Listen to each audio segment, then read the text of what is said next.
तो नमस्कार, मैं प्रतिभा पांडे स्वागत करती हूँ आपका अपने YouTube चैनल स्टोरी जोन प्रतिभा में। तो दोस्तों, आज हम आपके लिए लाए हैं दादी माँ की सीख देती दो कहानियाँ, जीवन के मूल्यों को सिखाने वाली दो दिलचस्प कहानियाँ। जब हम छोटे थे तब हम सबका बचपन दादी माँ के पास ज़्यादा से ज़्यादा वक्त गुजरता था और फिर दादी माँ से हमें ऐसी अनेकों कहानियाँ सुनने को मिलती थी जो कि बहुत ही मनोरंजक और सीख देने वाली होती थी। तो ऐसे में आप भी दादी माँ की कहानियाँ सुनना चाहते हैं तो आज हम आपके लिए दादी माँ की कहानी लेकर आए हैं, जिन्हें पढ़कर आप इस कहानियों से अच्छी सीख ले सकते हैं। तो चलिए दादी माँ की कहानी को जानते हैं।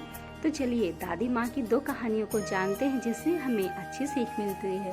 तो पहली कहानी है, किसी गाँव में साईं राम नाम का एक साधु रहा करता था। बड़ा ही भला आदमी था। अपने साथ बुराई करने वालों के साथ वो हमेशा की भलाई करता था। गांव के किनारे एक छोटी सी कुटिया में अकेला ही रहता।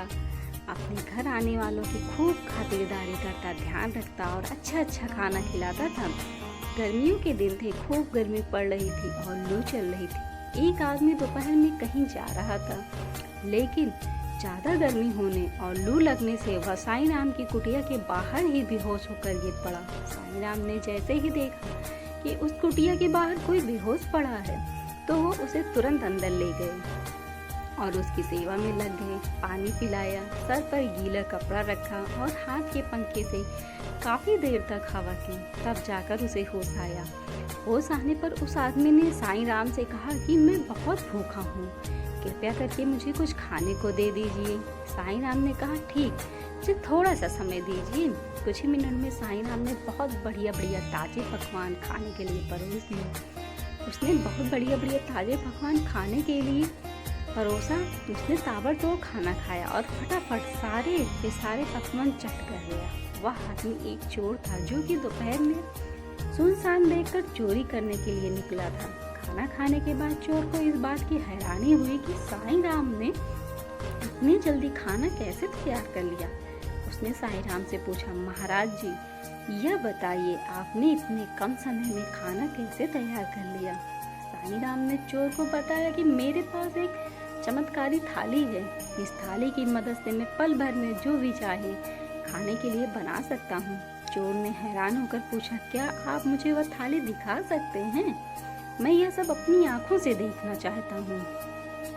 साईं राम अंदर गया, एक थाली लाकर चोर के आगे रखी और कहा, मुझे केले चाहिए। थाली तुरंत केलों से भर गई। चोर हैरान हो गया। उसके मन में थाली के लिए लालच पैदा हो गया। उसने साधु से पूछा, मान्यवर, क्या मैं आज रात आपकी कुटिया में रुक सकता हूँ? साधु एकदम से राजी हो गए। जब साधु गहरी नींद में सो रहे थे तो चोर ने थाली उठाई और वहाँ से चंपत हो गया। थाली चुराकर चोर सोच रहा था कि अब तो मेरी मौज ही मौज है, जो भी चाहे थाली से मांग लूंगा। उसने थाली अपने घर में रखी और थाली से कहा, मुझे तगड़ी कबाब चाहिए, मगर थाली में कुछ नहीं आया। फिर उसने कहा, मुझे मलाई चाप चाहिए। थाली अभी भी खाली थी। चोर ने कहा, सेब ला के दे। थाली में फिर भी कुछ नहीं आया। चोर को जितनी भी खाने की चीज़ के नाम याद थे सब उसने बोल डाले, लेकिन खाली की खाली थाली रह गई। चोर तुरंत भागता हुआ थाली लेकर साधु के पास गया और बोला, महात्मा, बोल समय आपका बर्तन आपके साथ ले गया, मुझे माफ़ कीजिए, आपका बर्तन वापस ले लीजिए। साईं राम बिल्कुल नाराज नहीं हुए। बर्तन लेकर साईं राम ने उसी समय कई अच्छे पकवान बर्तन से देने को कहा और बर्तन में तुरंत आ गए। साईं राम ने चोर को एक बार फिर बढ़िया खाना खिलाया। चोर फिर हैरान हो गया, अपनी उत्सुकता को रोक नहीं पाया। उसने साधु से पूछा, महाराज, जब यह बर्तन मेरे पास था तब इनसे कोई काम नहीं किया। मैंने इससे बहुत सारे पकवान मांगे मगर इसने मुझे कुछ नहीं दिया। साधु ने कहा, भाई देखो, जब तक मैं जिंदा हूँ तब तक यह बर्तन किसी और के काम नहीं आ सकता। मेरे मरने के बाद ही कोई इसे उपयोग कर पाएगा।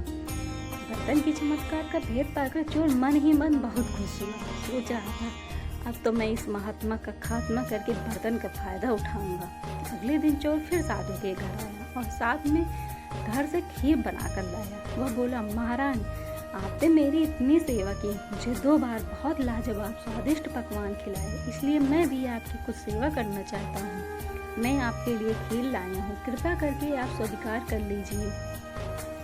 साधु ने बिना किसी संकोच के चोर की दी हुई खीर खाई और चोर को धन्यवाद किया। कहा, तुम्हारी खीर तो बहुत ही स्वादिष्ट बनी है। चोर खीर में जहर मिलाकर लाया था। खीर खिलाकर चोर वापस अपने घर चला गया। रात होने पर वापस साधु की कुटिया में आया। थाली को फिर से चुराने के लिए उसे पक्का यकीन था कि जहर से तो अब तक साधु का काम तमाम हो गया होगा। चोर जैसे ही थाली की ओर बढ़ा, उसे किसी चीज से ठोकर लगी। आवाज सुनकर साईं राम ने आंखें खोली और उठकर चारपाई पर बैठ गए। बोला, कौन है भाई? चोर की हैरानी का तो ठिकाना ही नहीं रहा। वह बड़ी हैरानी से बोला, महाराज आप अभी तक जीवित हैं? साधु बोला, क्यों भाई, तुमने कैसे सोच लिया कि मैं जीवित नहीं हूँ? चोर ने कहा, मैंने दोपहर में आपको खीर खिलाई थी, उसमें बहुत तेज जहर मिला था। मैं तो यही सोच रहा था कि जहर की असर से आप मर चुके होंगे। साधु ने कहा, देखो भाई, मैं निस्वार्थ भाव से लोगों की खूब सेवा करता हूँ और सच्ची निष्ठा से भगवान का जप भी करता हूँ, साथ ही योगाभ्यास भी करता हूँ। इसलिए मुझे यह आशीर्वाद प्राप्त है कि कितना भी तेज जहर क्यों ना हो, मैं उसे आसानी से पचा सकता हूँ। किसी भी जहर का मुझ पर कोई असर नहीं होगा। चोर ने निराश होकर कहा, महाराज, मैं तो आपको मार कर आपके पतीले का लाभ लेना चाहता था, लेकिन मेरी यह इच्छा पूरी नहीं हुई। संत ने कहा, भाई, मैं इसमें क्या कर सकता हूँ? तुम्हारी किस्मत ही अच्छी नहीं है। बोलो, अगर भूख लगी हो तो खाने का प्रबंध करो। चोर हुआ बड़ा शर्मिंदा। बोला, महाराज, मैं तो आपको धोखे से मारना चाहता था, मगर फिर भी आप मुझसे नफरत नहीं की। उल्टा आप तो मेरे साथ बहुत अच्छा व्यवहार कर रहे हैं। यह बात मुझे बहुत ही अजीब सी लगी। साधु ने कहा, आई, इसमें क्या अजीब बात है? अच्छाई करना मेरी आदत है, बुराई करना तुम्हारी आदत। तुम बुराई करना नहीं छोड़ पा रहे, मैं अच्छाई करना नहीं छोड़ सकता। तुम अपनी आदत से लाचार, मैं अपनी आदत से लाचार हूँ। तो दोस्तों, इस कहानी से यह शिक्षा मिलती है कि हमारी परिस्थितियाँ चाहे जैसे भी हो, लेकिन कभी अपनी अच्छाइयों को मार्ग नहीं छोड़ना चाहिए। तो दोस्तों, आपको पहली कहानी कैसी लगी आप कमेंट में जरूर बताइएगा। तो आपके लिए हाजिर है दूसरी कहानी, दादी माँ की एकता में बल। एक समय की बात है, कबूतरों का एक दल आसमान में भोजन की तलाश में उड़ता हुआ जा रहा था। गलती से वह दल भटक कर ऐसे प्रदेश के ऊपर से गुजरा जहाँ भयंकर अकाल पड़ा था। कबूतरों का सरदार चिंतित था। कबूतरों के शरीर की शक्ति समाप्त होती जा रही थी। शीघ्र ही कुछ दाना मिलना जरूरी था। दल का युवा कबूतर सबसे नीचे उड़ा रहा था। भोजन नजर आने पर उसे बाकी दल को सूचित करना था।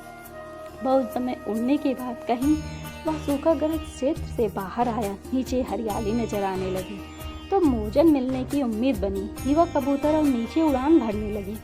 तभी उसे नीचे खेत में बहुत सारा अन्न बिखरा नजर आया। चाचा, नीचे एक खेत में बहुत सारा दाना बिखरा पड़ा है, हम सबका पेट भर जाएगा। सरदार ने सूचना पाते ही कबूतरों को नीचे उतरकर खेत में बिखरा दाना चुनने का आदेश दिया। सारा दल नीचे उतरा और दाना चुनने लगा। वास्तव में वो दाना पक्षी पकड़ने वाला एक बहेलिये ने बिखेरा रखा था। ऊपर पेड़ पर तना था उसका जाल। जैसे ही कबूतर दल दाना चुगने लगा, जाल पर उन पर आकर गिरा। सारे कबूतर फंस गए। कबूतरों के सरदार ने माथा पीटा, ओह, या तो हमें फंसाने के लिए फैलाया गया जाल था। भूख ने मेरी अक्ल पर पर्दा डाल दिया था। मुझे सोचना चाहिए था कि इतना अन्न बिखरा होने का कोई मतलब है। अब पछताए होते ताजुब चिड़िया चुग गई थी। एक कबूतर रोने लगा, हम सब मारे जाएंगे। बाकी कबूतर तो हिम्मत हार बैठे थे, पर सरदार गहरी सोच में डूबा था। एकाएक उसने कहा, सुनो, जाल मजबूत है या ठीक है, पर इसमें इतनी भी शक्ति नहीं कि एकता की शक्ति को हरा सके।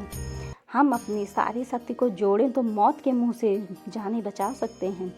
युवा कबूतर फड़फड़ाया, चाचा, साफ साफ बताओ, तुम क्या कहना चाहते हो? जाल ने हमें तोड़ रखा है, शक्ति कैसे जोड़ें? सरदार बोला, तुम सब चोंच से जाल को पकड़ो, फिर मैं फुर कहूँ तो एक साथ जोर लगा कर उड़ना। सबने ऐसा ही किया। तभी जाल बिछाने वाला बहेलिया आता नजर आया। जाल में कबूतरों को फंसा देख उसकी आंखें चमकी। हाथ में पकड़ा डंडा उसने मजबूती से पकड़ा और जाल की ओर दौड़ा। बहेलिया जाल से कुछ ही दूर था कि कबूतरों का सरदार बोला, फुर। सारे कबूतर एक साथ जोर लगाकर उड़े तो पूरा जाल हवा में उड़ा और सारे कबूतर जाल को लेकर ही उड़ने लगे। कबूतरों को जाल सहित उड़ते देखकर बहेलिया अवाक रह गया। कुछ संभला तो जाल के पीछे दौड़ने लगा। कबूतर सरदार ने बहेलियों को नीचे जाल के पीछे दौड़ता पाया तो इसका इरादा समझ गया। सरदार भी जानता था कि अधिक देर तक कबूतर दर्द के लिए जाल सहित उनमें रहना संभव नहीं है, पर सरदार के पास इसका एक उपाय था।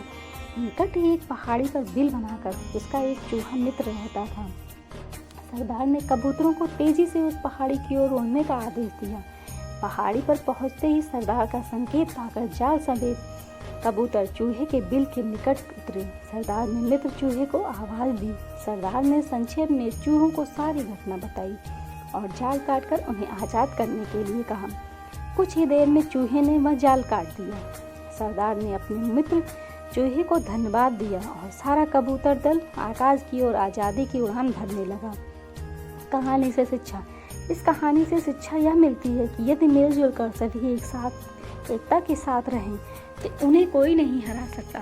तो दोस्तों, आपको यह कहानी कैसी लगी आप कमेंट में ज़रूर बताइएगा और हमारे चैनल को लाइक शेयर सब्सक्राइब करना मत भूलिएगा। और हाँ दोस्तों, अपने दोस्तों में भी शेयर करना मत भूलिएगा, बेल आइकन दबाना मत भूलिएगा, जिससे इस तरह की कहानियों के नोटिफिकेशन आप तक जाते रहें। धन्यवाद दोस्तों।